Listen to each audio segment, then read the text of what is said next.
will be taken up and those plans will be implemented within a period of 1 year. Not that the convention will go as a convention. And how to go about? These are some general plans wherein we can think which is suitable for our planning, for the planning of TRIMA. And the specific plans, public consultations including individuals, families and communities, we have to reach the grassroots level. For that, a lot of effort has to be taken up. And collaboration between institutes includes individuals, family, society and finally the population. Enhancement of natural resources is something that is beyond the thinking of even management specialists. Now we have to see that.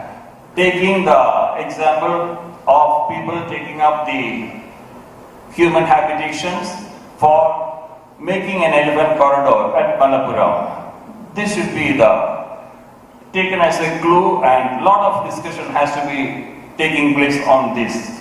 And as a take-home message, I say that long-term consideration should be there for sustainable management. Thank you very much.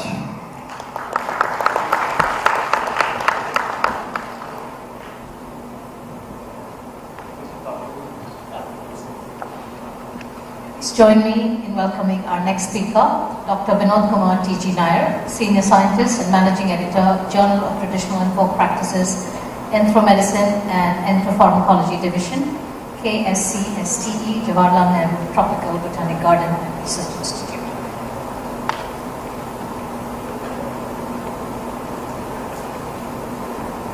Namaste and respected dignitaries on the dais and off the dais. First of all, thank you, TRIMA, for inviting me for this particular very important conference or meeting on One Health. And I was wondering how come the management sector has taken up finally this One Health approach, at this particular time of the period. And we heard our chairman speaking in the inaugural address, as well as the Honorable Governor speaking on comprehensive healthcare. And though I am a scientist by profession, I am also an Ayurveda Vaidya and practicing physician as well. So this is where I would like to take you to a totally different perspective of seeing this One Health approach and where we had failed and the prospects or the way forward that at least I strongly feel Corona was not the last virus to visit this planet. There will be more in the offing. So until and unless it comes, then only we don't have to plan for things when something invades. So what are the future prospects or possibilities, learning from the experience that we had from the COVID-19 pandemic that just got over. So coming to, as you all know, what is One Health? I don't have to deliberate on that, it has been spoken much. And One Health is an integrated, unifying approach to balance and optimize the health of the people, animals and ecosystems. We have heard a lot. And as I was telling about the earlier one, that on the COVID-19 pandemic, the gaps in One Health knowledge, prevention and integrated approach were seen as key drivers of the pandemic. So what were those gaps? This is what I would like to address in the due course of my presentation. And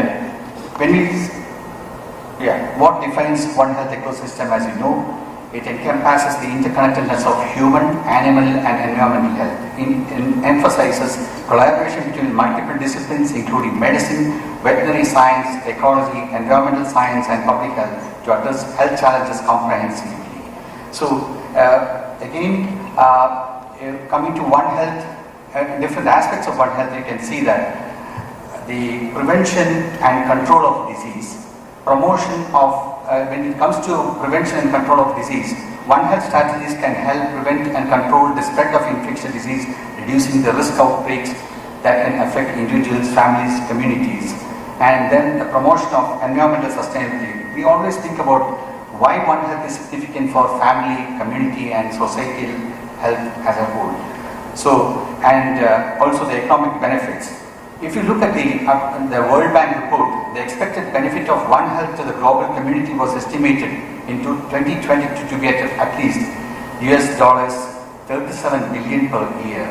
And since 2003, we had seen that over 15 million human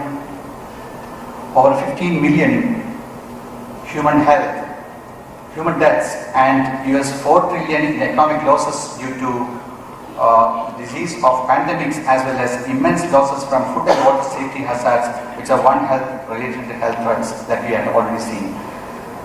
So, resilience to health threats. One Health strategies enhance resilience to health threats by fostering collaboration and coordination among diverse stakeholders, including healthcare providers, veterinarians, environmental scientists, policymakers, and communities. This collective approach improves the ability to detect, respond to, and recover from health emergencies. Then we have the promotion of equity and social justice, which is very important, as by addressing health disparities and promoting social justice, One Health initiatives can improve health outcomes for particularly the marginalized communities and promote equity in access to healthcare and resources. So, how do human, animal, and environmental health sectors interact within this One Health ecosystem? By disease transmission, environmental impact on health, shared resources, shared pathogens and antibiotic resistance, collaborative research and surveillance. So these are some of the aspects that which have of great importance. How can individuals contribute to the One Health initiative? Promoting awareness. Individuals can raise awareness about the interconnectedness of human, animal, and environmental health among their communities, peers, and policymakers. Sharing information about the importance of One Health can help garner support for collaborative efforts and encourage behavior change. Adopting sustainable practices. That then responsible to pet ownership, supporting local agriculture, advocating for policy change, participating in citizen science, and educating others. If you are to go into the depth of all these things, it will take a long time. I'm sure this is, it's there in the net as well. So, coming to the why are the roles of individual, family, and the community in the implementation of One Health initiative? Individuals, education and awareness, adopting sustainable practices, responsible pet ownership, advocacy, as I said, families, communities, and why adopting a One Health approach is urgently critical now. Adopting a One Health approach is urgently critical now due to several current global health challenges like pandemic preparedness and response, antimicrobial resistance, environmental degradation and climate change, food security and nutrition, health inequities, and social justice. How has the increase in human-animal conflicts impacted the One Health framework? We heard in detail Dr. Srikumar speaking on the human-animal conflicts, so I don't have to go into depth, but that's of a great concern as well, like disease transmission, ecological disruption, and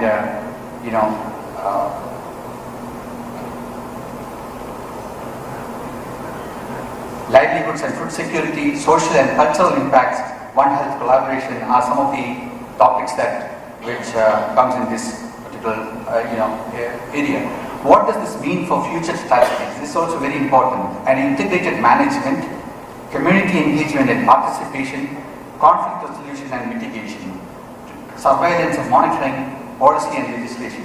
By integrating these components into future strategies, we can effectively address human-animal conflicts within the One Health framework, promoting the health and well-being of both humans and animals while safeguarding the integrity. What barriers currently exist in implementing a One Health approach globally and locally?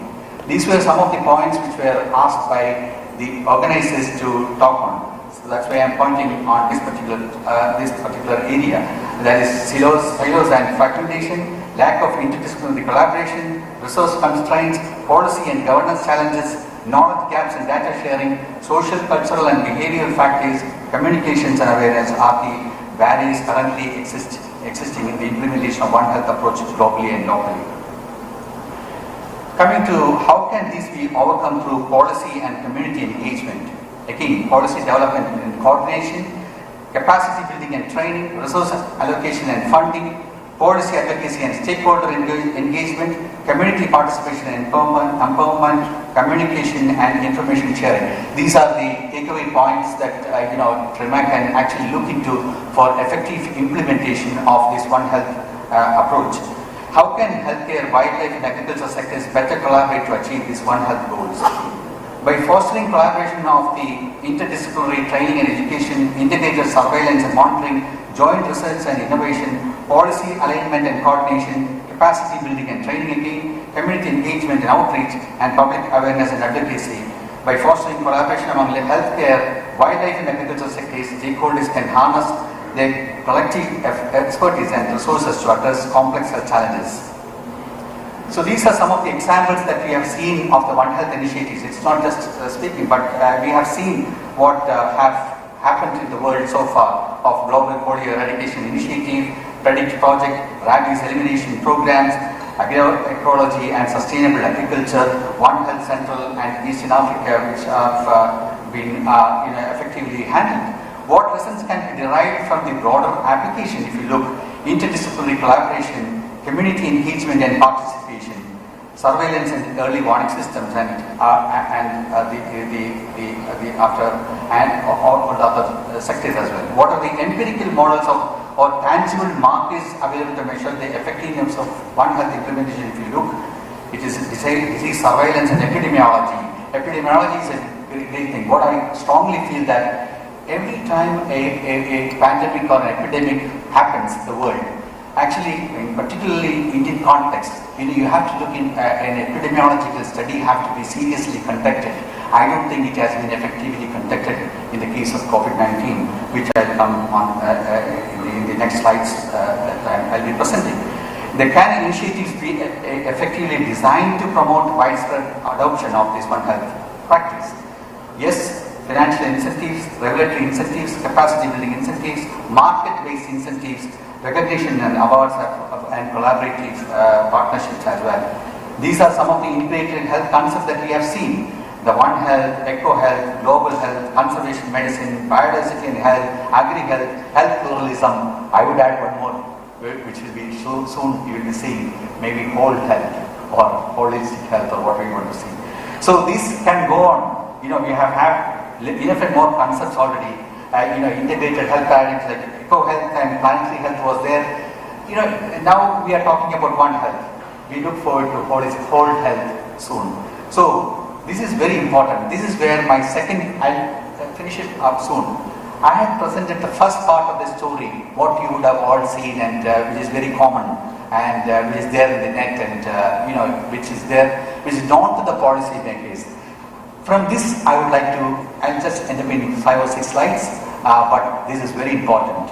See the point where, point number 4, using the traditional knowledge of indigenous people and local communities for One Health Joint Plan of Action 2022-2026, which has been designed by the World Health, WHO, UN, FAO, as well as World Organization for Animal Health.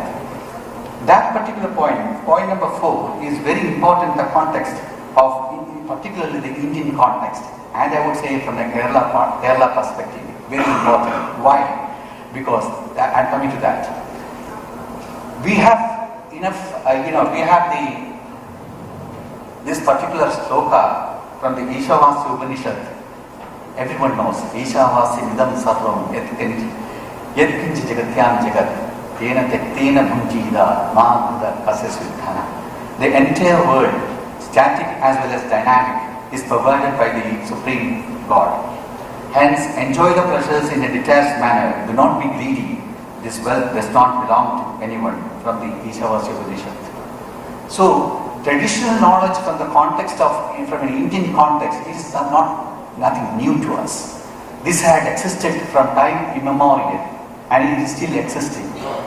And by looking into, I just quoted one example. There are so many examples, Prakriti Rakshati Rakshita, and so many examples in our Upanishads and Vedas and Puranas that we can see how the ecosystems, biodiversity, animals and human beings interacted, lived together happily, and we could see in all through our classics. If you look through Aushti Sukta from the Rig Veda, which we often quote in Ayurveda, the Aushti Sukta, which very well explains about the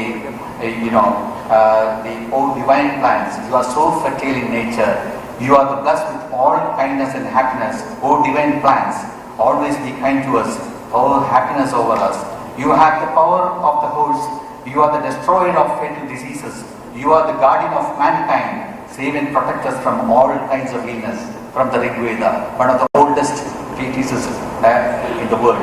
So, speaking on Aushti Sukta. Same thing is echoed by the Kani tribe of which live very close to our place, the Kani tribal community. They have a song which they sing in praise of the biodiversity, conservation, living in nature. And if you look at the particularly the tribal communities which I have been working in, I have been working for the past 30 years on systematic documentation of traditional knowledge related to plants used for food and medicine among the tribal communities in Kerala.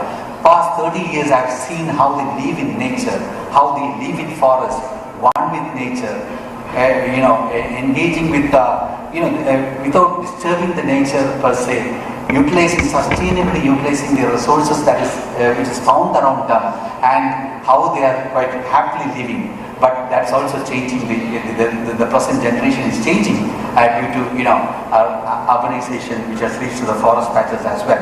So we can see the same thing among the tribal communities as well.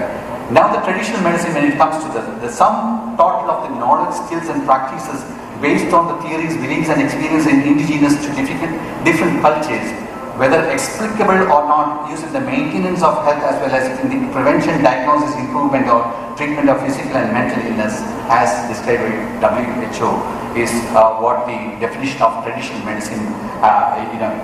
Coming to this, we can see from One Health Initiative, this traditional medicine from the Indian context, how we have collaborated, which we have these systems called Ayurveda, as you all know.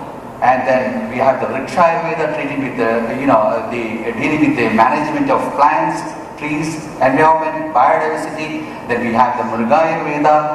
Again, we have the Gaja Ayurveda or the Ashwa Ayurveda, Gava Ayurveda or Pashu Ayurveda. And these, how they are complementary to each other, and how we have it has been existing for thousands of years here, managing so many epidemics and pandemics that have visited this planet, this part of the world, which have been effectively handled by these systems of medicine as well, called particularly Ayurveda. As you know, the concept of health in Ayurveda is samadosha samamisya samadhadu malakriya prasanna atmaindriyamana swastha itya vidiyari. This is, and it is not just the absence of disease, or but which encompasses, if you look at Ayurveda, it's a biodiversity based medical system. So all these aspects are taken into consideration where we call it as complete or total health. Same you can see in the Charaka Samhita, in the Sharirasthana, which talks about Loka Purusha Tulyattu Darshana, where microcosm, we are a microcosm in this macrocosm, and whatever exists in the world exists within us as well. The Pindanda Brahmanda Aikyam, also explained in so many classical literature in this part of the world. All this proves how we have known this particular living with environment in this ecosystem, not contradicting each other but complementing each other. Janavado Dhamsan, which we can call as the COVID-19, we can equate to the Janavado Dhamsaniyam in Charaka Samhita, dated back to 1st century AD, explaining about the again the abnormalities are now appearing.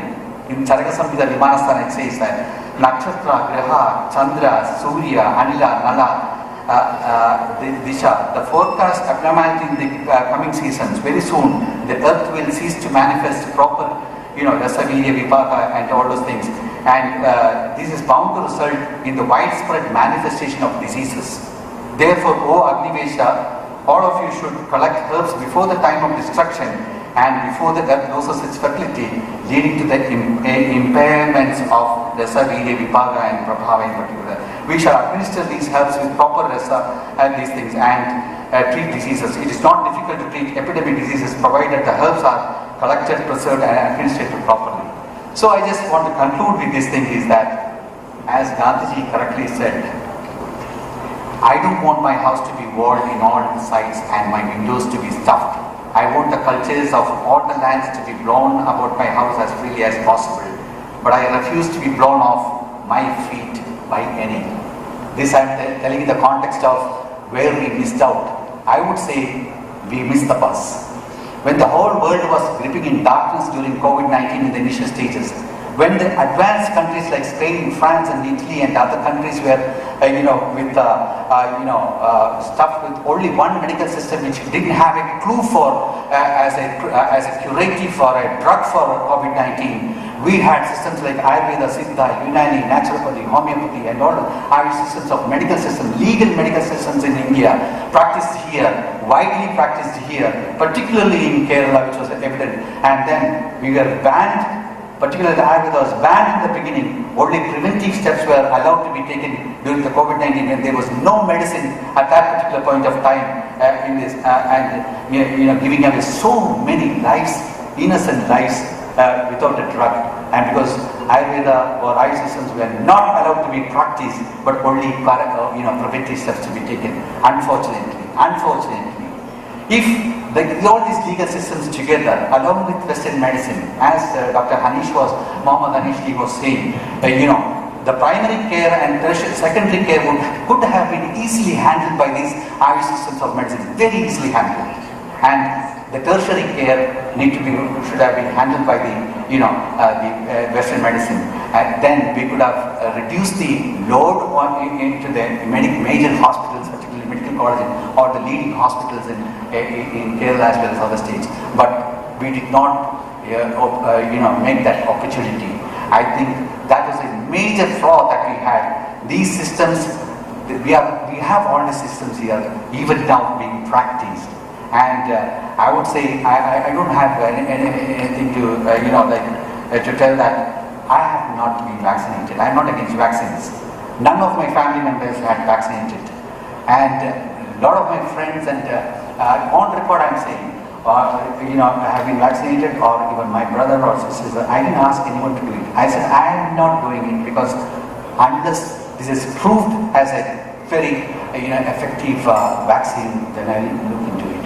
But I would say that so many people have been saved through these Ayush systems, I would say, and we had this particular culture in this land, particularly in Kerala, of of looking into these traditional systems of medicine, particularly Ayurveda, for effective management of not only certain diseases but even pandemics.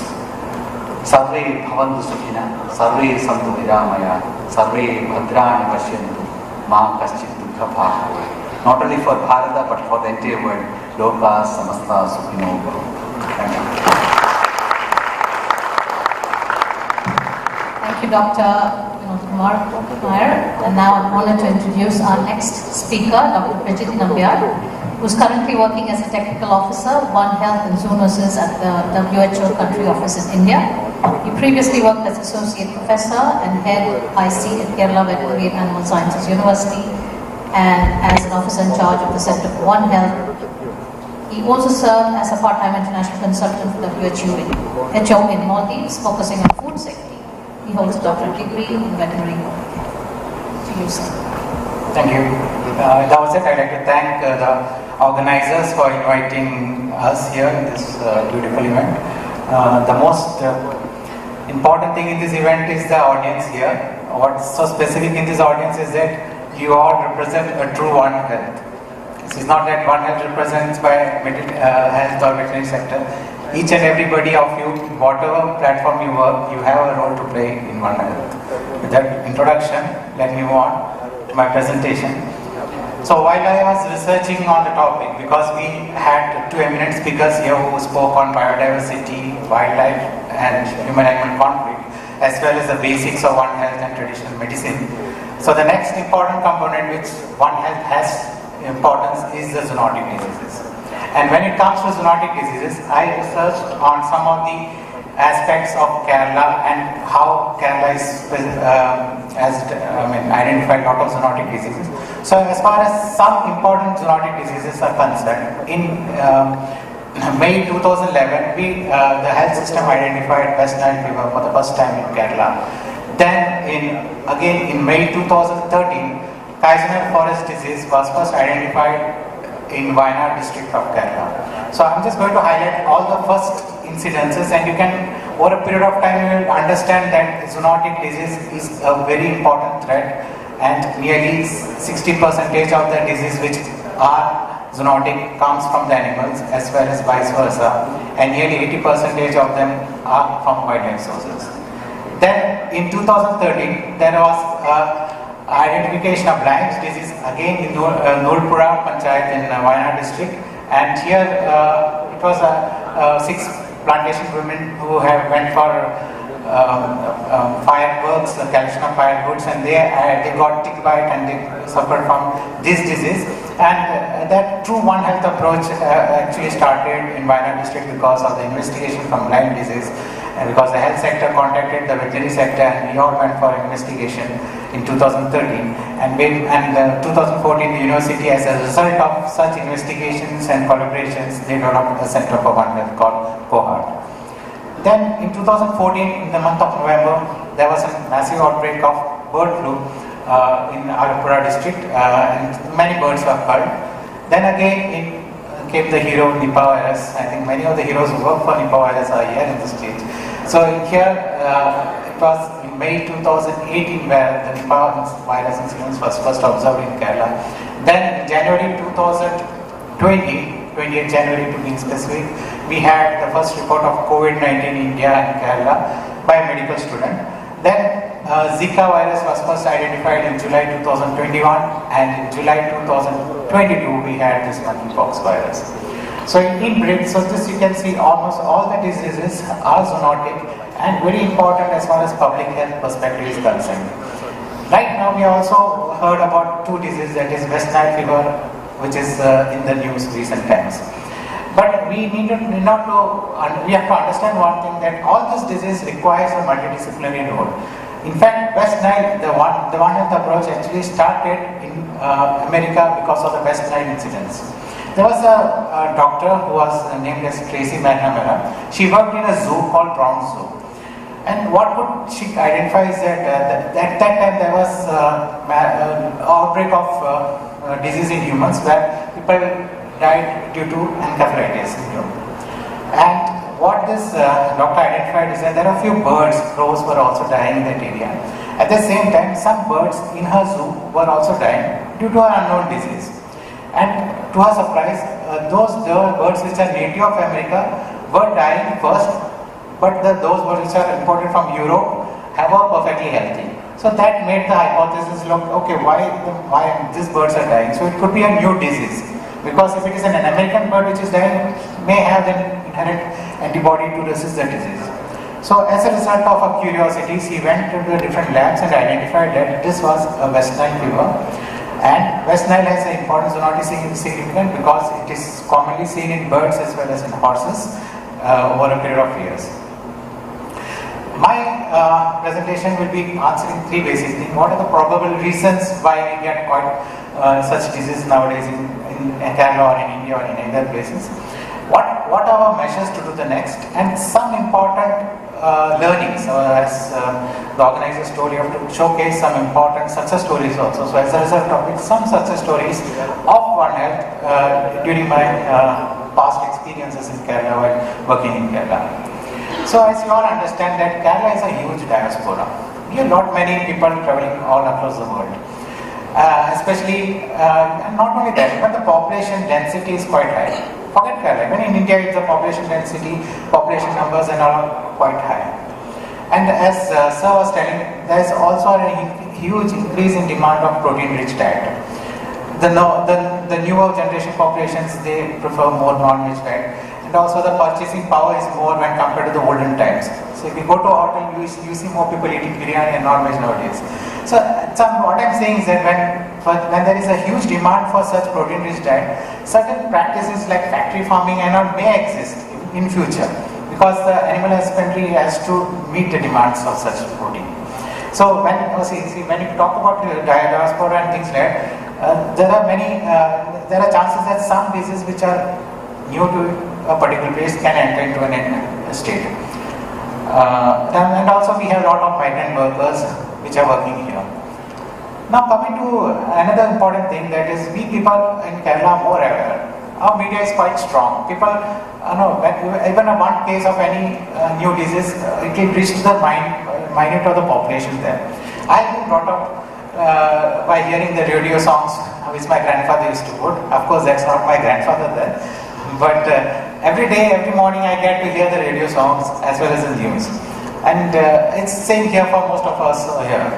After the radio, then came this news, Doordarshan, then came the various other channels, and finally we have the social media, and we are up to date with what are the latest things which are happening.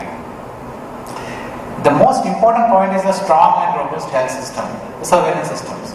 See, we all have, in India, we have this IDSP, IHIP surveillance system where, we can, near real time, we can understand the disease scenario. And such surveillance system is quite strong here, and not only in the government sector, even in the medical colleges, we have certain cells like prevention of epidemic and infectious disease cell, as well as state disease control and monitoring cell. And in fact, during the COVID time, we had a beautiful dashboard also. And this dashboard used to give us all information, community kitchen, all things, everything available in one particular click. Likewise, we have given a lot of importance to the daily reporting and situation, what is the reports and things like that. Every day in the evening, we used to have news highlights like what are the status of the disease. And this. So people are becoming more aware of this threats as well as what is going on in the state. And next thing is we are focusing on whole genome sequencing also, because we get to know like exactly where is this particular pathogen is coming from, if it is from which sources, and how it is linked to the broad epidemiology. We have to remember there are certain habits like human encroachments into the forest and all leads to the emergence of certain viruses. Like for example, the Kaizen forest disease, monkeys, they destroy the natural habitat, they try to invade into the human population. Likewise, we have the Nipah virus. Bats gets, from the natural habitations, they go to the new areas, and as a result of this, they may transmit the disease. And setting a stage on the zoonotic disease in this platform, I want you all to understand how the concept of One Health came actually into the picture. So we all started with astrological theory. We all believed that first, that is way back, long years and years ago, we all believed that the stars and celestial bodies and all decided our future. Over a period of time, then came the miasmatic theory. Miasmatic theory is something like, if there is a false smell in a particular area, that area could be a focal point for disease. Like, we had this way back in 1885 in London, we had this cholera outbreak, and John Snow identified that this cholera outbreak could be from a particular hand pump which is located in that center of the city. So that time miasmatic theory was there, and people have not actually identified what could be the cause of the agent. But certain scientists like him, what he did is he just removed the pump of the handle, and he was able to control the disease to a certain extent. So likewise, then came the theory of humor. Many concepts like that Sir mentioned, many like we are all meant, if our humors, our fluids are maintained in the balance, then we are healthy. The yellow bile, black bile, phlegm and the blood. Then came the germ theory. Louis Pasteur and Robert Koch and all, they have pioneered some of the important concepts as far as germ theory concerned. There are certain microorganisms which can cause the disease. Then came that agent, host and environment. That is what we call as ecological theory. Like there is a agent, there is a host, there is environmental influence for any disease causation. So this is how medicine is slowly evolving. Then came the theory of multifactorial causations. Like for example, for non-communicable disease, we don't have a particular agent. Then there are different causes. Over a period of time, we understood that all this comes under the one health and one medicine umbrella. And we have a beautiful definition for One Health, which is already told by our eminent speakers, that is it's an integrated unifying approach that aims to sustainably balance the health of man, animal and the surrounding environment. So this actually the quadripartite group, that is FAO, WHO, OIE, OVO, WOHA and UNEP have signed an agreement, and they are all collaborating for the sake of One Health. And as a result of which, they have identified few high-level expert panels, and these definitions which are actually seen is coming from the quadripartite and the high-level expert panel. And we have certain tools and things like that. I think more on that will be given by my supervisor, Dr. who will be sitting here. I will explain to you tomorrow. So if you see over the period of years, there is always an increasing trend of disease outbreak, and that's why we all understood the pulse of One Health. We are okay. Like the next slide will clearly explain. Like see. If you just look at this slide, okay, there are many diseases which are circulating in wildlife population. And when domestic animals goes into the forest area, they, through the vectors like ticks, mites, mosquitoes, and through those vectors, they get the disease from the wild animal sources, and they transmit to one or two individuals at the household level. Over a period of time, they transmit the same disease to other individuals in the household, and it amplifies to more and more number of individuals, and if they travel across the world, it becomes a pandemic. So this is how basically the disease emerges over a period of time. So if you are looking at an angle of addressing the human health threats at a human perspective alone, we are just addressing the third part alone. Rather, if you are addressing right from the surveillance part, the wildlife, that is early warning signals and things like that, we could actually control the disease at the source. So this is generally how the outbreak and the disease below happens. You can see the gray curve shows the wildlife disease. Yellow one shows the animal amplification, and the red one shows human amplification. So if you practice control measures at the source itself, we can decrease the human outbreak as well as we can decrease the animal outbreak. So over a period of time, certain emerging zoonotic diseases, they tend to disappear. And apart from this, we need to know that animals act as sentinels for many incidents. You must have all heard about cannery and coal mines, right? The cave, the coal mine people, when they go into the cave, they carry the bird in a small cage called cannery. As these birds actually identify there is any noxious gases in the cave, and as a result it flatters the wings and shows symptoms, and the person in the cave comes out. It indicates that there is a danger beyond a certain level. So that type is actually acting as a sentinel. So like for example in KFD, there is a few monkeys dying. We generally think that okay, that could be a sentinel event for Kaizen forest disease. Likewise, certain asbestos and all can cause mesothelioma cancer in dogs at a much earlier level than when it actually impacts the human beings. Studies have shown. So it's actually even the family smoking in the house, the dogs gets cancer more earlier than the human beings. So it's a danger sign that okay, you have to be precaution. Always remember, One Health does not address one particular component. It addresses a vast array of components, including climate change and things like that. And AMR is one of the important things. See, WHO considers AMR as one of the top 10 threats which is going to face by the mankind. And as a result of which, antimicrobial resistance is said to be a silent pandemic. We don't know when actually we are going to get the disease. And it is estimated that we can, if the situation goes on, 10 million deaths per annum will happen in the year 2050. So we have to be aware that AMR is going to be a threat. So in animal as well as in the human sector, we use antimicrobials for different purposes. An animal, like for example, we use for metaphylactic purpose for control of disease, prophylactic purpose for prevention of disease, therapeutic purpose for treatment, and also sometimes there are chances that people use for growth promotion. So we need to identify which are those antibiotics which are in the pipeline which has use in the human medicine, and like for that we have various tools in WHO called as APAIR and things like that. which is available. Now, when I was called for the talk, I always remember Sir, Dr. Srikumar sir, who has actually taught me BVSC. I am a veterinarian, so veterinary science was taught by Dr. Srikumar sir, and he was specialist in wildlife biology. So he taught me one thing, that if you are chasing a deer for some time, certainly it will die.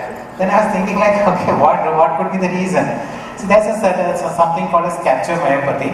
That's basically, the functions of the heart muscles gets weakened because of certain stress. That is, if you are chasing a deer, they get stressed and they start not die, or at least they collapse. So that was existing in the veterinary sector since 1955. But similar situations, what was seen reported in human health sector, especially when we hear some trauma and sudden news, our heart gets weakened up, and that's something called as tachycardia cardiomyopathy. I understand.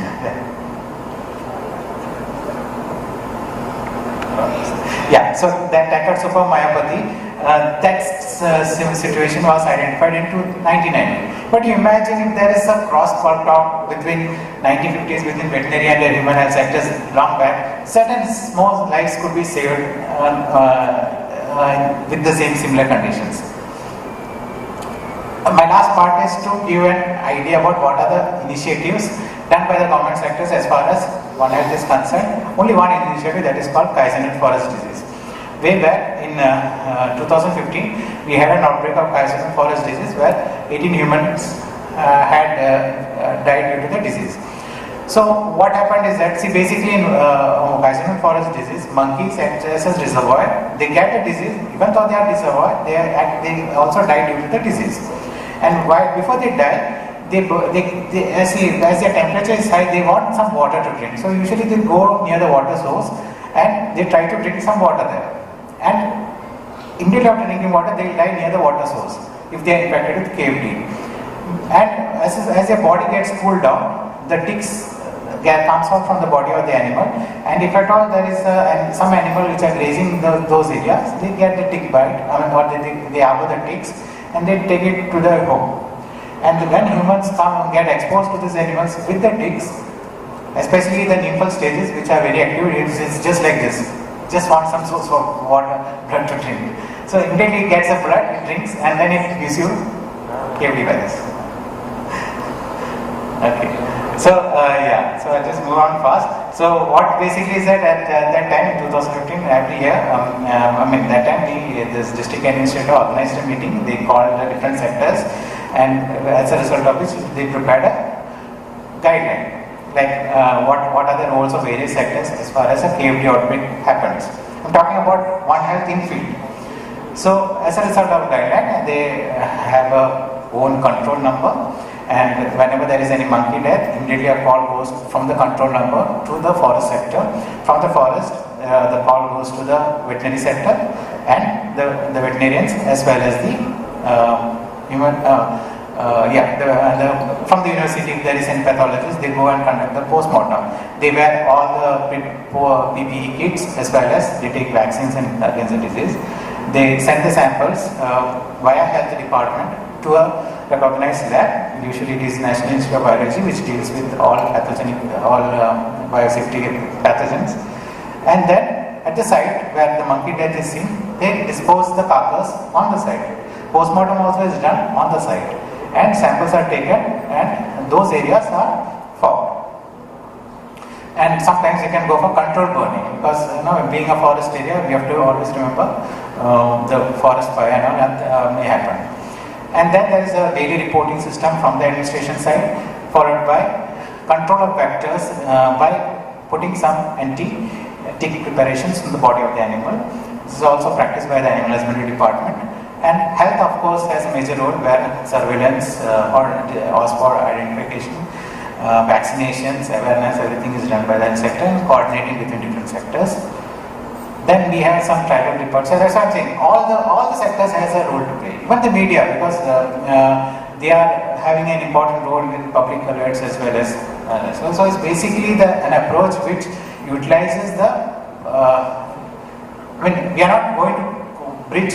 We are only bridging the sectors. We are not going to act as a like if there's a particular sector which is having a good role to play, we are just supporting it. So to conclude, One Health has gained increased traction in Kerala, and we generally see the emerging zoonoses like Nipah, KFD and all have underscored the need for a proactive One Health approach that usually transcends the traditional barriers of working through silos. And with the help of One Health, we can control not only the zoonotic disease, we can address AMR, climate change and other things. So just as a quote, when I is replaced by we, even illness will become wellness.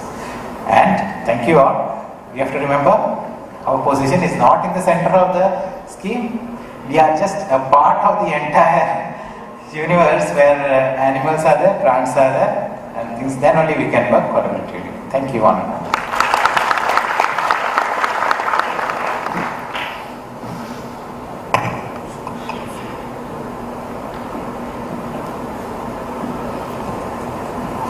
Ladies and gentlemen, sorry for this intervention.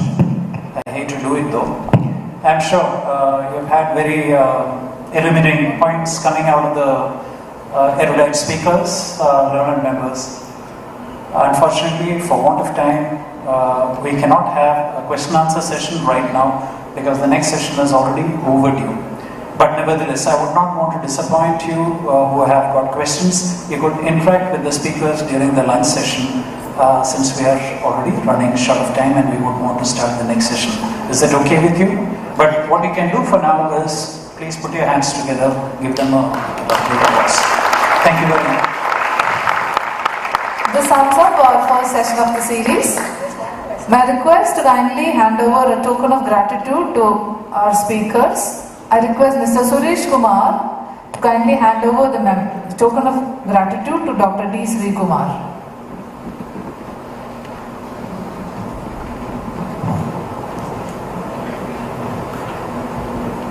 On behalf of Grow Tree, we will be planting a bountiful tree for the villagers at Fatehabad, Haryana.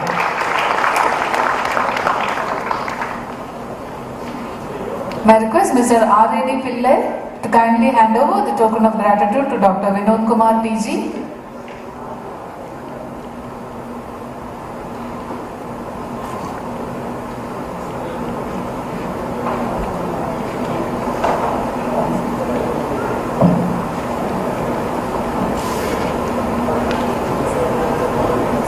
May I request Colonel R.G. Nair to kindly hand over the token of gratitude to Dr. Prajit Nambiar. On behalf of Grow Tree, we will be planting a bountiful tree for the villagers at Fatehabad, Haryana.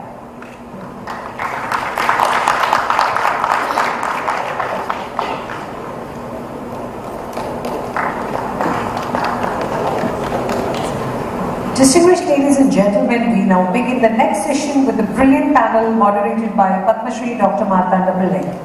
On the panel, along with him, are Dr. Padmanabha Shenoy, Group Captain Professor Dr. Hemant Madan Retired, and Dr. Arvind R. This session would examine key lessons from past epidemics and pandemics to enhance early detection systems, predict and manage future outbreaks. They would explore aspects of strategic planning and resource allocation and also about tackling mutating pathogens. Most importantly, the relevance of One Health framework and the adaptive strategies called for. To lead and moderate, we have Padma Shri Dr. Martanda Pillai, the renowned neurosurgeon and Chairman Managing Director of Anantapuri Hospitals and Research Institute in Thiruvananthapuram. He has an extensive background in the field of neurosurgery, has effected pioneering innovations in clinical neurosciences, particularly in head injury management and related surgeries, presented 161 scientific papers at the state, national and international levels, and edited two popular books on medical records, documentation and consent, and recent advances in medicine.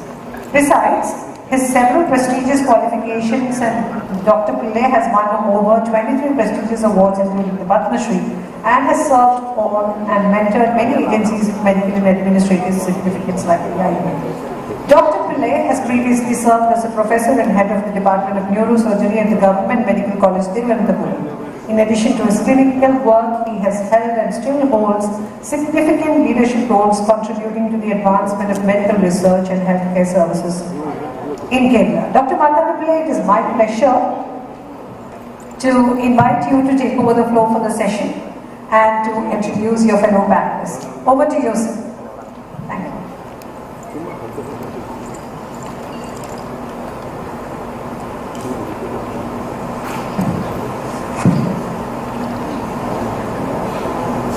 A very good afternoon to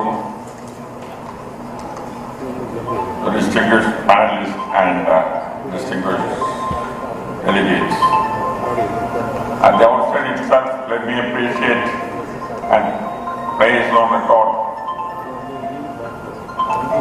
my appreciation to the Trivandrum management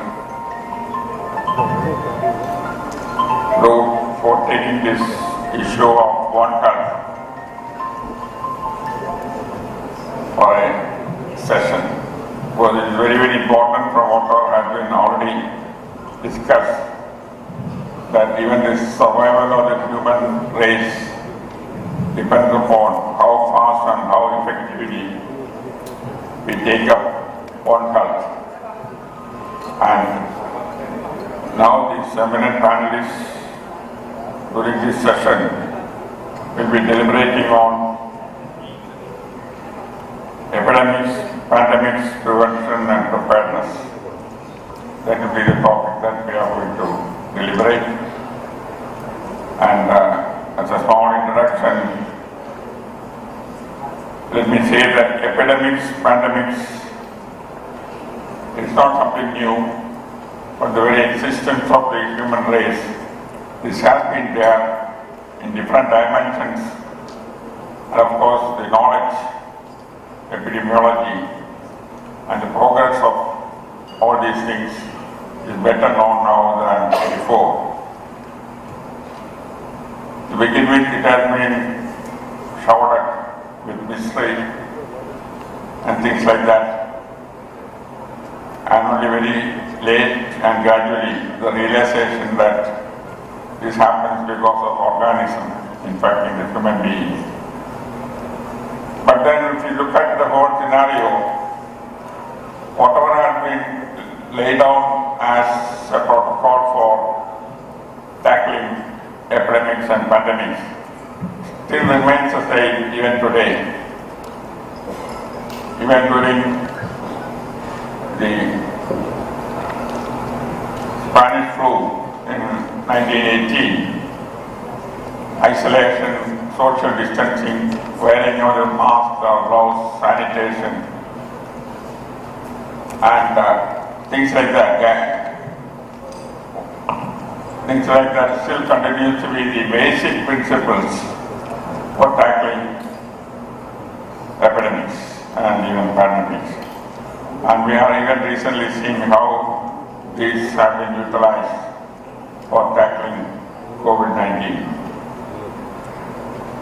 But then the main advantage or advances that has happened is that vaccine, even before vaccine had been just the main remedy to tackle these infections, and we have successfully eliminated at least few of them like polio and chickenpox and tuberculosis, of course, we are trying to.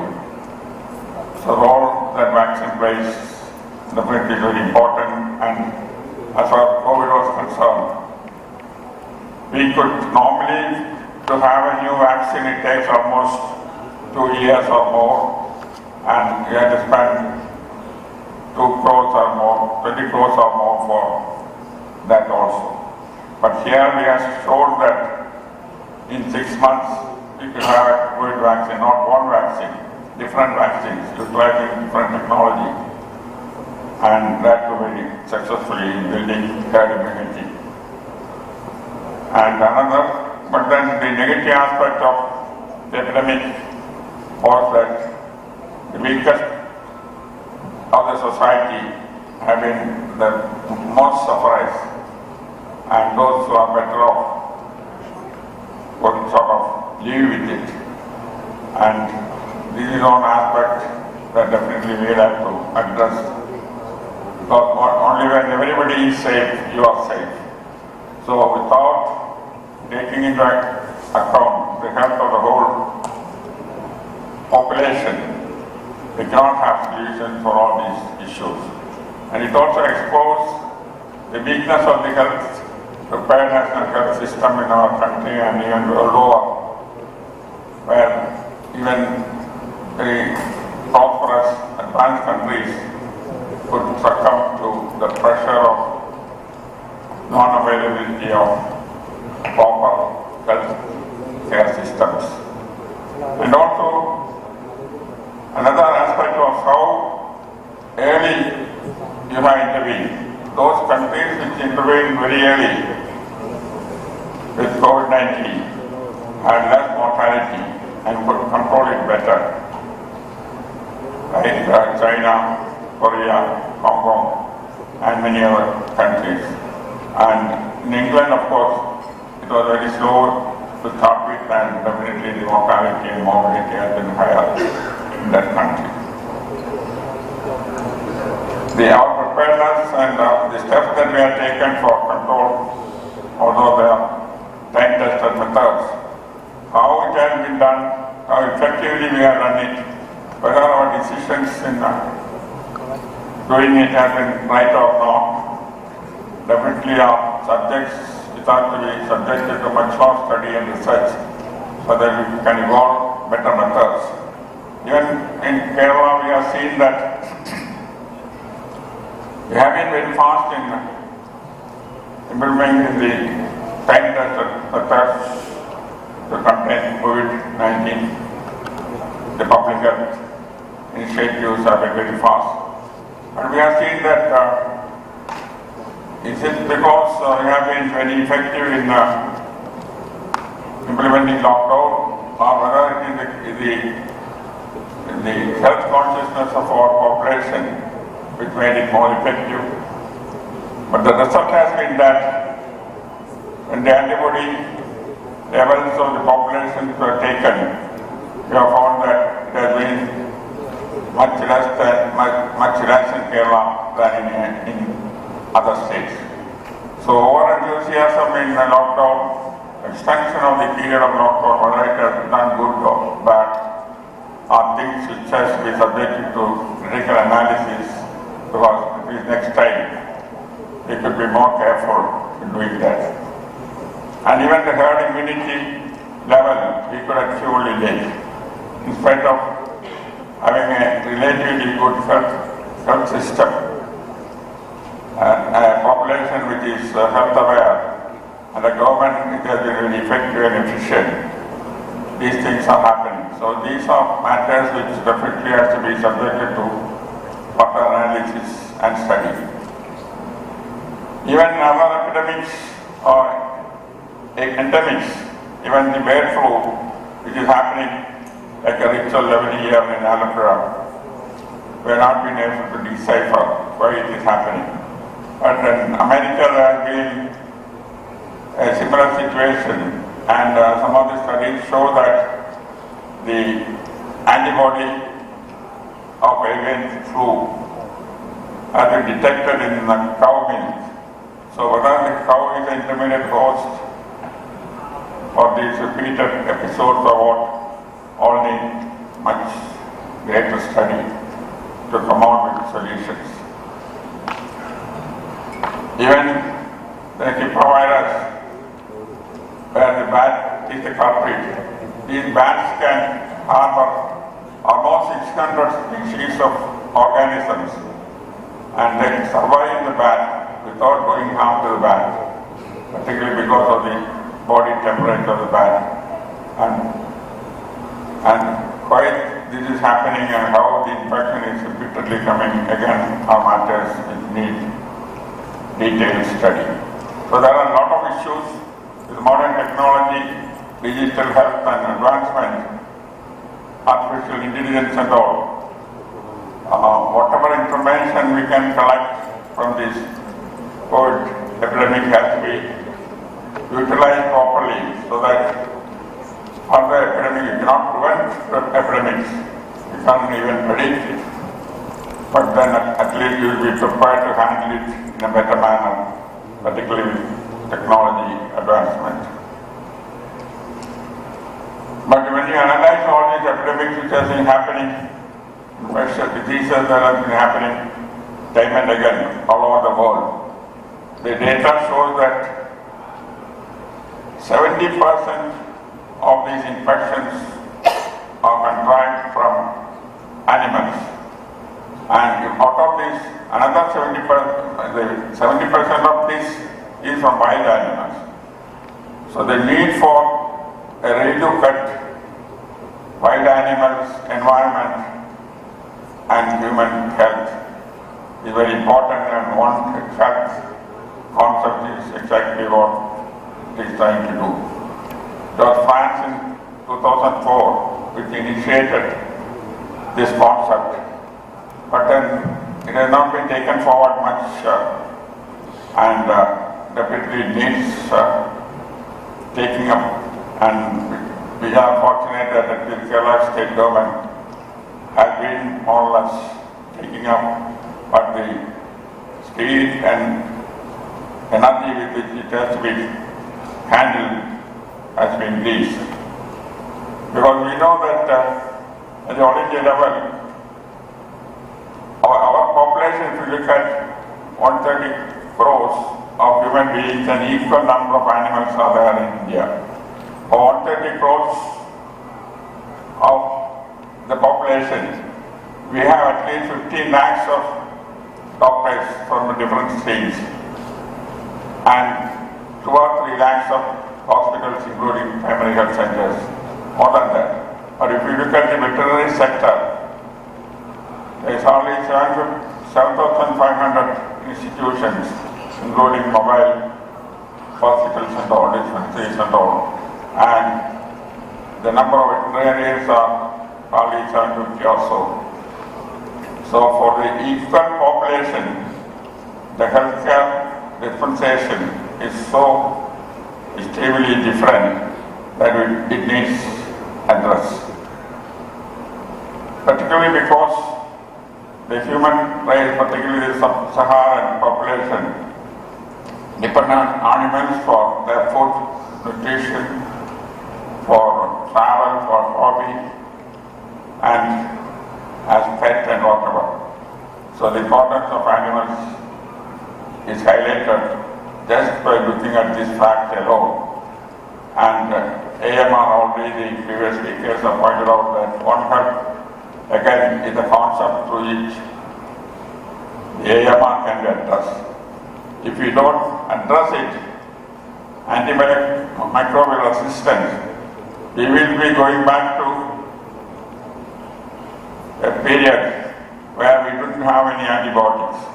Well, whatever antibiotics we have now may not be effective for subsequent infections that are going to come. So we will be going back to the dark ages where there was no antibiotics and infection will rule. And even the human body, if you look at it, the microbes in our body is more than the number of cells in our body. So, because of some sort of symbiosis, the human being is living, but when there is a drop in resistance, some of these organisms become pathogens and take the toll.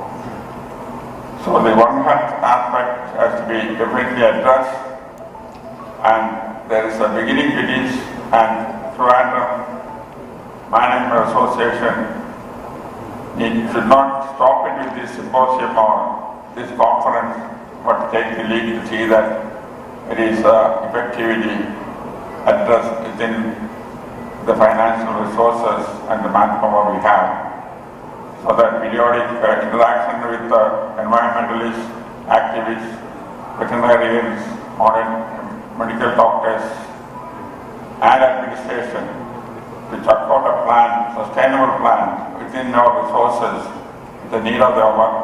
We have already seen that intrusion of animals into the population and the havoc it is creating, particularly in highland areas, and that is only one aspect of it. So I am not going to deliberate more on those aspects, but these are the issues that are to be addressed. And we have panelists here who will be deliberating on some of the issues and finding solutions as to how best we can go ahead with this short introduction.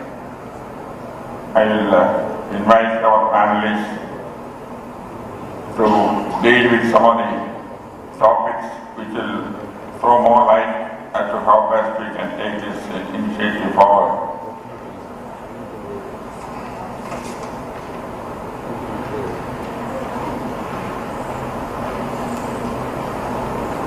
So I will begin with Arabic law, and one topic which I would request you to take up first is how can early detection systems be enhanced through a One Health approach to better predict and manage future outbreaks. Yeah, thank you, sir. At the outset, I would like to thank the organizers, TRIMA, especially Air Marshal Bin sir, for this opportunity. And over the last a couple of hours, we have been listening to the importance of One Health.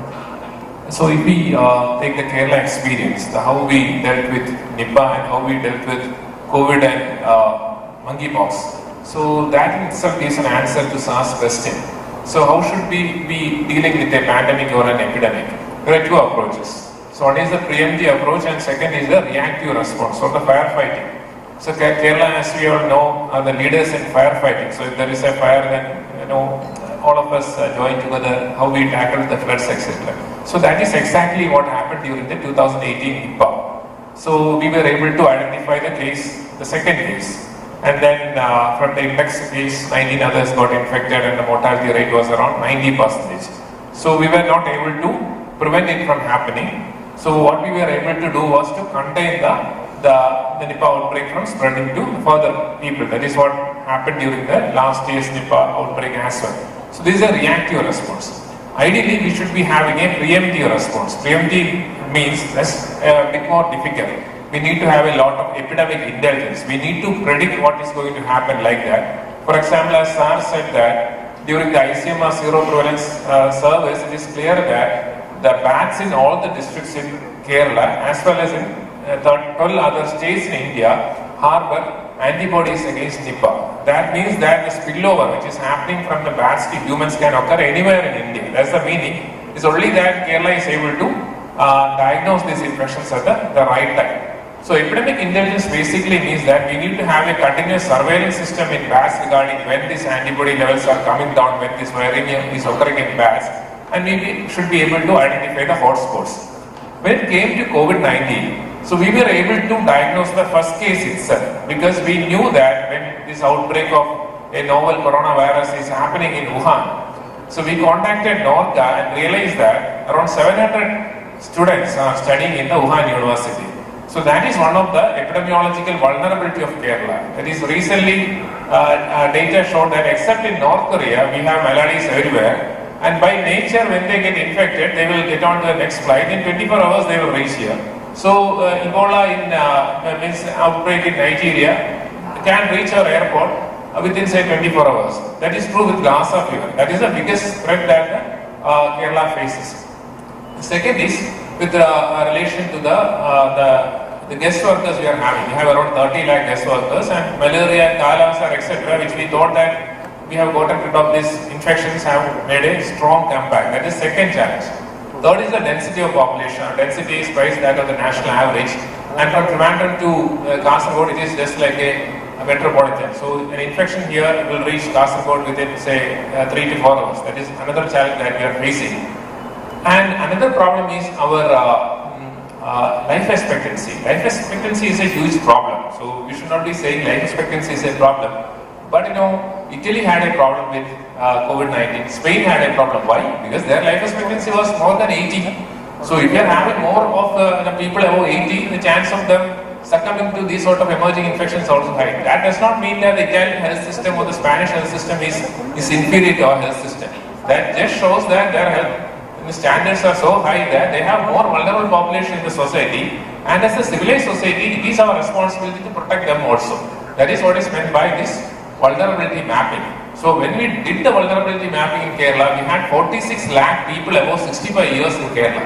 So that is the reason why when we compared with the rest of India, we need to go with this aggressive lockdown strategies and all those things for close to 1.9 years. We waited for more than 90% of our elderly population to be vaccinated. Then only we opened this society to we drew these non-pharmacological interventions. So basically, in order to practice this preemptive response, we need to focus more on epidemic intelligence, like what infections are going on in what part of the world. We need to have a very good airport track system. A person coming back from say Sierra Leone with fever and jaundice, we should be able to pick them up. We need to isolate them before the infection spreads in the community. That is exactly what we did with COVID-19 when these students returned back from Wuhan. So we quarantined them, and when they developed this fever through our public health system, we were able to isolate them, test them, and diagnose the first case of COVID-19. When we look at monkeypox also, first case of monkeypox in India was also diagnosed by Kerala, and this person returned back from Dubai. And incidentally, out of the 10 cases of monkeypox diagnosed in Kerala, all of them had returned from Dubai, and we consider Middle East as an extension of Kerala. So what we do is we look for outbreaks in Middle East, and an outbreak occurring in any part of Middle East means that that infection is going to come to Kerala within a couple of weeks. And that is basically the crux of epidemic intelligence. So with this epidemic intelligence, we will be able to plan preemptive response. If you are able to identify the first case of an emerging or a re-emerging infection, the ability for us to control that outbreak is going to be huge. So instead of reactive response, we should be practicing more of this preemptive response. For that, epidemic intelligence is very important. As Dr. Prajit said, majority of these emerging infections are zoonotic, and about 75% has origin in this wildlife. That is the real challenge of One Health. One Health has to be, in order to practice One Health, lot of departments need to come together. It's not only the health, the animal husbandry, the dairy, the fisheries and aquaculture, environment, pollution, all of these need to work together. And that is going to be the biggest challenge. As far as AMR is concerned, at the national level, around 11 ministries need to work together to come out with an action plan for AMR. So basically, my take is that epidemics and pandemics can occur at any time. So we should be able to predict that from happening. Only then the mitigating strategies will be successful. Thank you. Now I will request Group Captain Professor Dr. Hemant Madan. Yes, sir.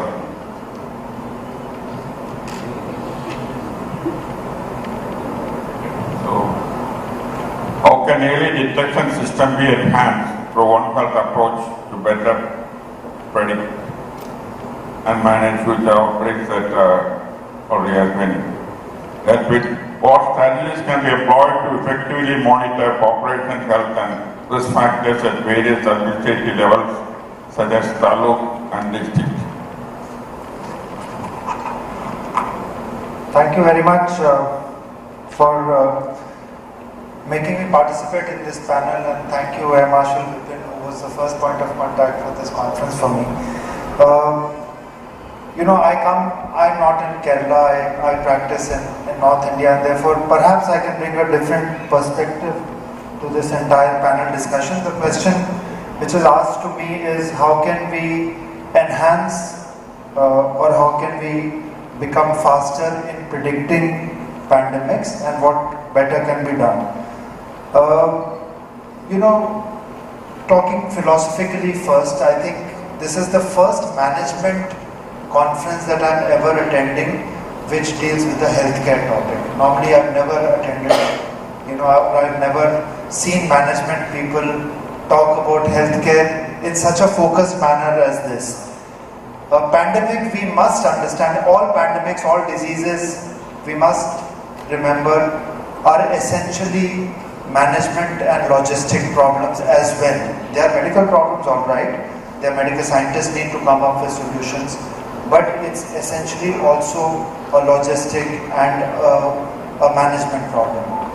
I'm sure most of us remember while we were going through the pandemic, most of us remember trucks of oxygen cylinders being held up at borders, because of various political, issues, oxygen not reaching people in time, and therefore people succumbing to this. Regarding prediction of how we are eventually going to be managed is only by one of the previous speakers' slides, which very clearly showed that as long as we are aware of our environment, as long as we are aware of what's happening around us, only then will our warning signals go up.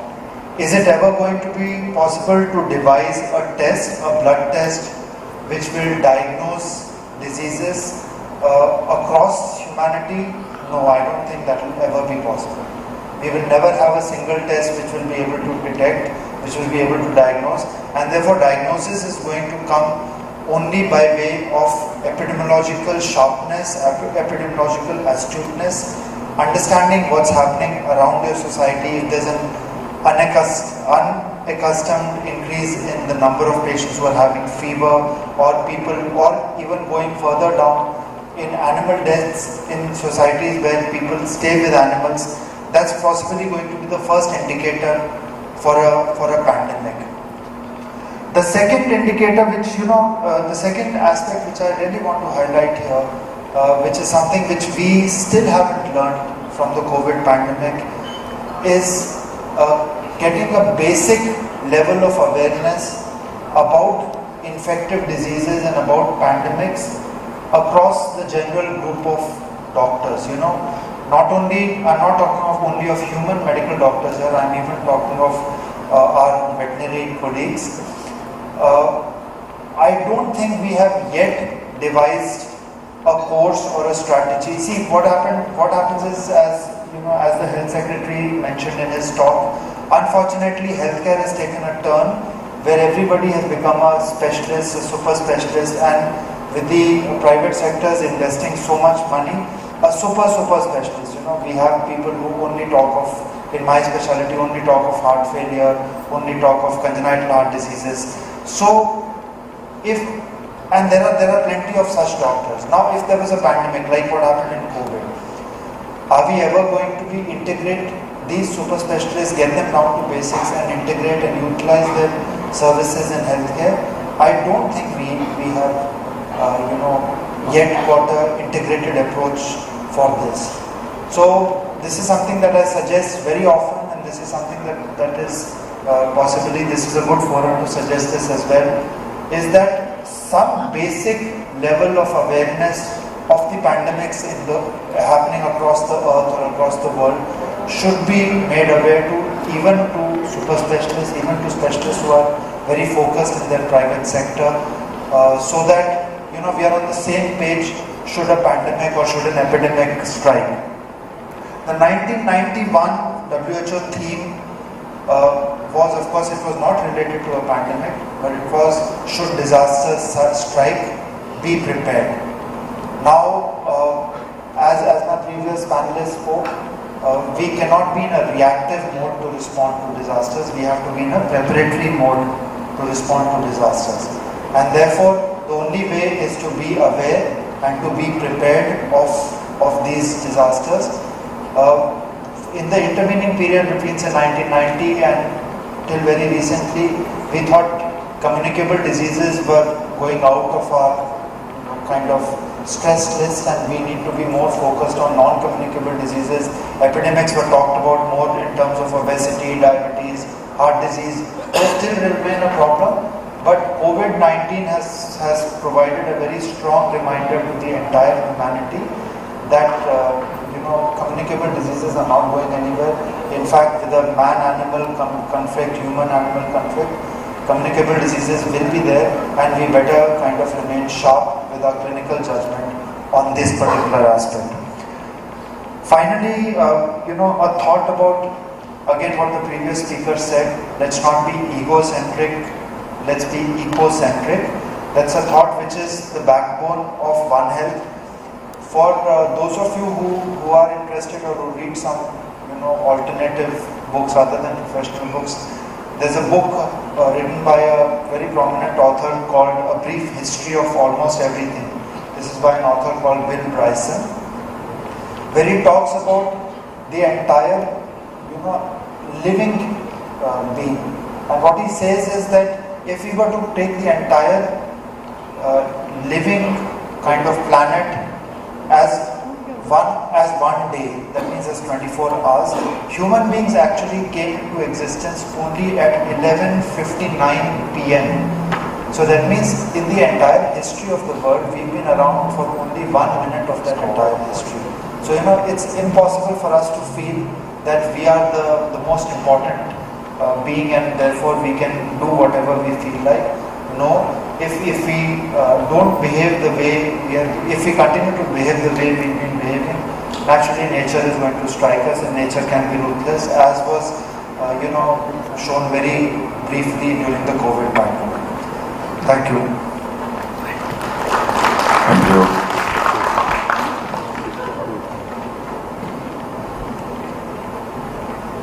Now we have Dr. Padma Shenai, Medical Director, Care. And I pose him with this question: which aspect of human health has been most impacted by recent epidemics, and how can these effects be mitigated? At the outset, we thank Trivandrum Management Association for having me here. So the question is, what aspect of human life has been impacted by COVID-19? My question will be, what has not been impacted? Although COVID-19 taught us a lot of stuff, the most important thing it told us is health care. One disaster, one pandemic can affect not only health, it can affect economic, social, education, every aspect of human life. I am sure of the 150-200 people who are sitting here, not a single person was not affected by COVID-19 one way or the other. There were lockdowns. Social aspect was health aspect was the maximum, I think. If you look at the mortality figures, 50 to 60 lakh people in our country has died. These are not official figures, but these are the studies which have shown. If you look at the previous pandemic, 1918 pandemic, it almost wiped out 5 to 7% of world population, 5 to 7%. COVID-19, the mortality figures are much lower, it is less than 0.5 or 0.2% of world's population, or even lesser, thanks to modern technology, vaccines, and the way we responded to pandemic. There is no doubt we have responded to pandemic much better way than humankind has responded to pandemic. So healthcare, and so there is an acute mortality because of COVID-19. But there is something called post-COVID syndromes, long COVID. People are struggling. Somebody who has COVID has developed lung fibrosis or lung difficulty to breathe. There are increased heart attacks, thrombosis, etc., etc. And some of them develop brain fog. Some of them are unable to think. Some of them suffer from chronic pain post-COVID. So COVID has, in a healthcare system, it has affected every organ. It has impacted in a huge way human life. Is it that the only impact? No. Just look at the economic impact that humankind has suffered just because of COVID-19. Millions of people have been pushed to poverty. There are people who are starving. We have seen people walking from hundreds of kilometers to go back to their houses in India, barefooted. Why? Because they lost their job due to lockdowns. Those who are affluent can afford, sit at home, watch TV and have food. But those who are working daily basis, they can't do that. So that was another aspect. Social aspect, people were depressed. There was a lot of amount of depression and etc. etc. Because of COVID-19, a lot of people with cancer died. Why? Because cancer care was, because of lockdown, they couldn't get diagnosed in time.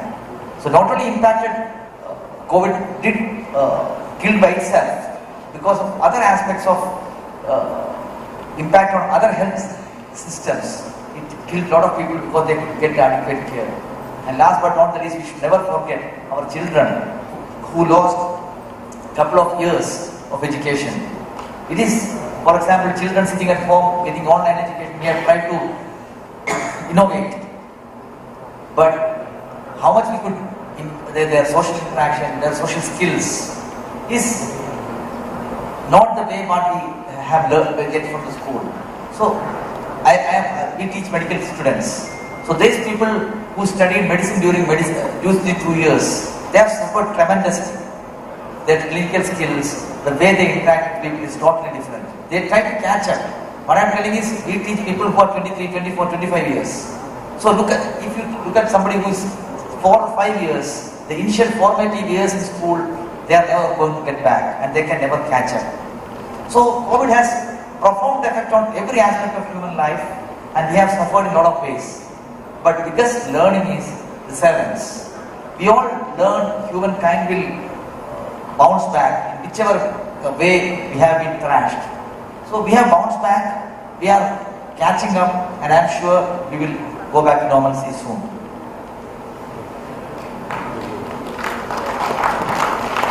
Thank you, Dr. Roy. Now, coming back to Aravinda, who is the head of infectious diseases, Governmental College. How can community involvement be maximized in epidemic and pandemic preparedness and response strategies?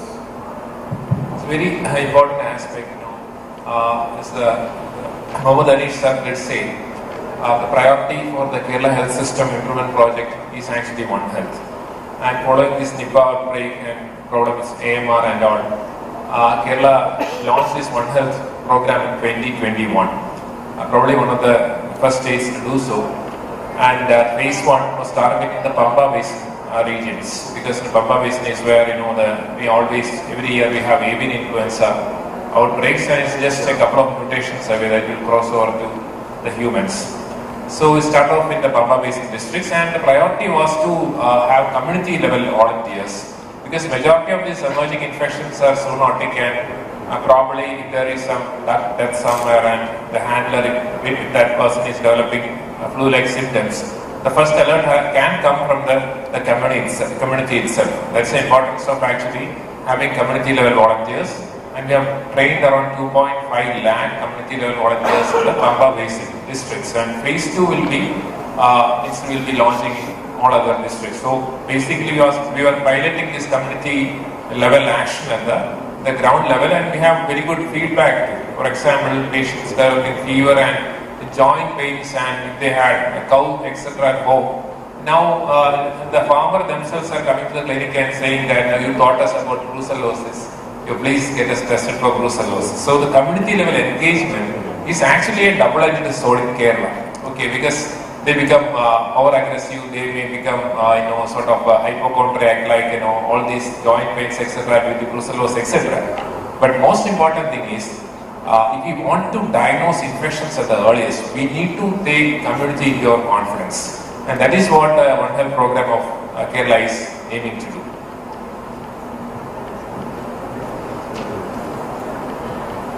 Now back to Professor Hemant Madan.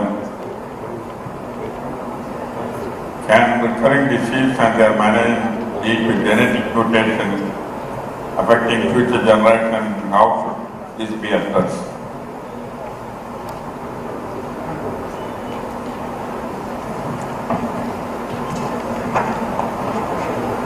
Of course, genetic mutation is a part of, I presume we are talking of the genetic mutation of the organism or of a human. Okay. Well, genetic mutation is going to take a long time to be effective. So, if we are counting on genetic mutation as being our protective kind of gear, I think it's going to take a very long time to prevent us. Of course, it can happen. It can happen. I'm not sure of any, probably Dr. Arvind is a better person to answer that, whether we have an example of a genetic mutation taking place in a human being which prevents us from a communicable disease. To my mind, there is none. But it can theoretically, it can program us. What's perhaps much more important and much more dangerous is the genetic mutation of the organism, which is going to bypass our protective systems and is going to infect us in newer and more advanced ways. Where do I see this pandemic or this entire coronavirus thing going? I'm going to talk more of corona than of anything else, because that's the only real pandemic that at least our generation of people has encountered. Where do we see coronavirus infections going? We know that it's constantly mutating. It's an RNA virus. It mutates much more than any other organism which infects us. The latest variant is a variant called the flirt variant. And just today, there's a news article in Times of India which says that flirt variant is spreading very rapidly. It quotes an ICMR report, says that it's spreading very rapidly. It's slightly milder, but that's exactly what's going to happen probably. I mean, that's what my conjecture is, that it will become more of a recurring seasonal kind of a thing. It will keep happening, and to counter it, we'll have to keep on modifying and fine-tuning our vaccinations as time goes. It might become a less severe disease as time goes, but I don't think it's going to go away very soon. It's going to be more of a recurring problem. Dr. Arvind, I mean, if you have anything to add to this, you can probably add. Totally agree with you, sir. Evidence with regard to evolution. Particularly, now there are doubts whether vaccine itself brings a lot of side effects, including mRNA vaccine, whether genetic mutations can happen or not. Actually, that's not a proven. But what SARS said, we have example of in African population some Duffy genes and all protects them from sickle cell disease and malaria, etc. But then the problem is evolution takes a long time to happen. That's right. So evolution is not going to help us. Probably maybe our 100th generation from now the evolution may be able to protect. We need to invest in vaccines. That's the way forward. This was something, I'm happy that it's now taking the form of a panel discussion. There are two controversies which are striking controversies about COVID. Actually, there are three images in my mind, and there are two controversies that I want to touch. The three images in my mind, which was asked earlier, of what strikes you as representing COVID and the disaster that we went through. The first was the image of migrant labor stranded on highways, at least in North India. I'm sure it happened in South India as well. That is the first image. The second was the image of oxygen tankers being stuck on borders because of political misgivings. And the third was floating dead bodies on the banks of Varanasi, on the banks of Ganga in Varanasi. Where the number of death was so overwhelming that there was not enough logistic support to dispose of these bodies. So these are three images. If anyone ever tends to forget, please remember these three images, and you will realize what a difficult situation we passed through. There are two controversies about COVID which I want to speak about. The first controversy is about vaccines. Just as Rome wasn't built in a day, no vaccine which comes up over a period of 6 months from the first reported case of disease is ever going to be perfect. It's not possible. See, vaccines are going to be fine-tuned over a period of time. Modern science, the biggest kind of achievement has been that they could combine, I don't know how many of you read what goes into making of a COVID vaccine, It's actually marrying two different technologies.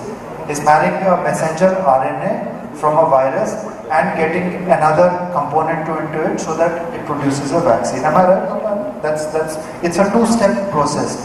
The fact that modern science, it's brought about by a technology called the script technology. Script technology. The fact that we scientists were able to do this in such a short time itself is an ode to modern science. Now, obviously, if the virus goes on mutating, vaccines will also need to be fine-tuned. But I think they did a lot of benefit, maybe a little harm. It hasn't been scientifically proven as well. Prothrombosis, long COVID. So, all these things need to be proven scientifically. So, if you're talking in a scientific kind of a forum, we need to stick to science, and science needs to prove. The other thing which is the controversy of COVID is increased thrombogenicity and a syndrome called a long COVID syndrome. Yes, there is some evidence of very unrelated symptoms which patients are left with. Some are left with hypothyroidism, some are left with cardiac problems, some are left with slight propensity to form clots. They are left with, but let me tell you, these side effects are also there in many other viral illnesses. So therefore, let's not go away with the idea that only COVID causes these longish symptoms. There are many other viruses which also cause longish symptoms. Thank you. Thank you.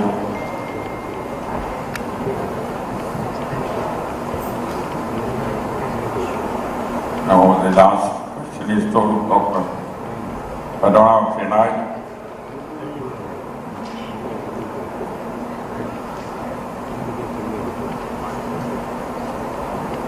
How can we address the adverse effects and correct misconception about epidemics, pandemics and vaccination? That's a fantastic question. I think that is one of the very important questions to understand how to now. We are all living in an era of information overload.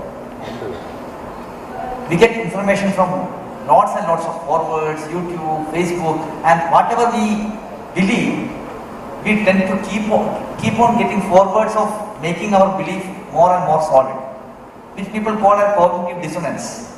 You have believed something, you keep seeing the same thing, and whatever examples you see, you will make sure that the same thing is happening everywhere. So how to know whether you are misconceived or your concepts are correct? Only way to do is understand science. That is the only way. For example, I was traveling today from airport to this place. My driver told me, please wear the seatbelt. I can always tell that somebody else has worn the seatbelt. I will get a fungus from that because that fellow had a fungus. But there have been studies done on this. Is there a chance of developing a fungus from getting a fungus from their fungal infection? Yes, there is a chance. What is the chance? 1 in 1 million. But what is the chance that I will save myself from a car, when I develop a car accident because I wear a seatbelt, I will get saved? The chance is very high. There is a study which is done in Australia. There was a rule which was put forth. Everybody has to wear a seatbelt. There is a 50% reduction in mortality. 50% reduction in mortality. So, what I am trying to tell you is that because I didn't wear seatbelt, my father yesterday did not wear seatbelt. He traveled from Kochi to Trivandrum and he developed anything. Doesn't mean that seatbelts are not protected. The basic thing is that we need to have logic and we need to have developed scientific temper to understand that what is science. I am a very, very good proponent of, I like all the systems of medicine, everything. But we have to be very clear, we should not get carried away by what Baba Ramnath told, Supreme Court pulled him up. Because, and we have done, at our center, we have done a lot of research on alternate systems of medicine, some of which is very effective, but it has to be proven. Second thing, what I want to say you is about vaccines. Regarding vaccines, there are a lot of misconceptions. Let us be very clear, we are sitting in this hall, some of us are sitting in this hall without mask, most of us are sitting without masks because of we had vaccines. If vaccines were not there, our life would have been entirely different. Lot more deaths would have happened. I told you 1918 swine pandemic, influenza pandemic. 5 to 7% of human population was vanished from this planet. In COVID, before the vaccines developed, we used to see in hospitals lots and lots of sick cases. Now a 70-year-old man, vaccinated man coming to us, he has mild illness. He developed fever, he developed throat pain. It's a very mild illness.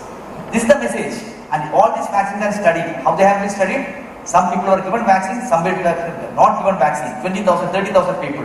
They were observed for 4 months, seen how many people died. How many people in the vaccine arm died, how many people in the placebo arm died. The reduction in mortality was about 95%. That's how the vaccines were approved. So this is a message. But the problem is what?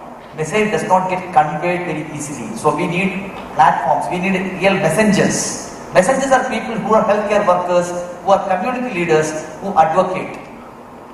India has done, in terms of vaccination, India has done very well. I should say very well among all world countries. That's why we are back to normal. Our economic growth has been fantastic. We are back to track. So there was a message, there is a messenger, and there should be a missionary which distributes the message. And we have social media, we have excellent media to distribute. So what I'm trying to tell you is, we have to embrace science. That is the only way to go forward and have misconceptions. And we have to rely on channels.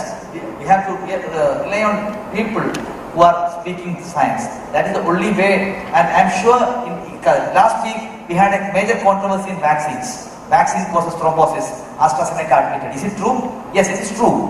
How common is it? 1 in 1 million, or 3 in 1 million, sorry, 1 in 3 lakh people can get thrombosis if you take a vaccine. But after developing COVID, 2 to 3% of them can develop a thrombosis. 2 to 3% versus 1 in 3 lakh. So all of you know how less is the risk with vaccines when compared to the COVID by itself. If you develop COVID without unvaccinated people, 1% can die. So with COVID, and despite having such a profound impact on all of us, the COVID vaccine is being criticized that it has been a big pharma company's agenda. It has been a manufactured vaccine. It was not tested. A lot of misconceptions are there. We need to understand, like Dr. Madan said, just remember what we went through during COVID and how our life has changed. And human memory is very short. We all forget. But let us not forget one thing. Science is the only way which has taken us all these years forward. And science will progress. Science is not only modern science or allopathy or anything. All science are equally important, but it has to be a scientific temper, and scientific temper has to be taken to the forefront. Thank you. We can take few questions, 1 or 2 questions from the audience. If there is.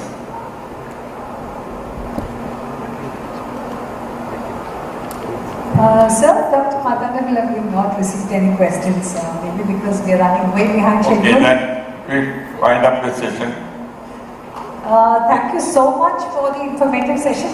Kindly hold on for a minute. We allow us to offer an expression of our gratitude in the form of a tree certificate from We Grow. We will be planting trees on your behalf. Disha, can you help me with the handing over of the memento? Okay, we'll be planting trees for villagers at Fatehabad, Haryana, India on behalf of each of you. I invite Mr. Vinod S.S. to kindly come over to the stage and hand over a memento, the tree certificate, to Professor Dr. Martanda, Padma Shri Dr. Martanda.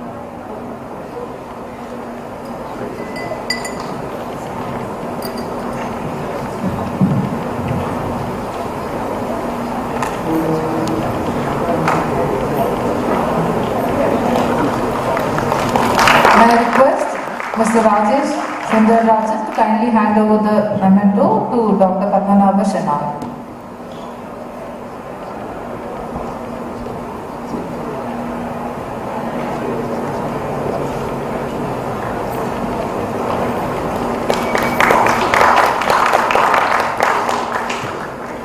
I would like to request Dr. Satish to kindly hand over the token of gratitude to Professor Dr. Hemant Madan.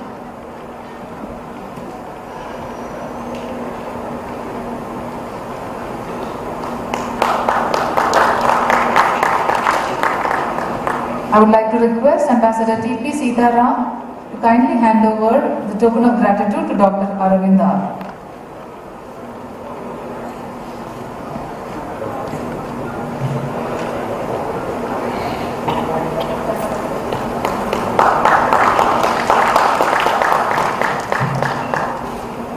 Thank you so much, distinguished panel. Thank you.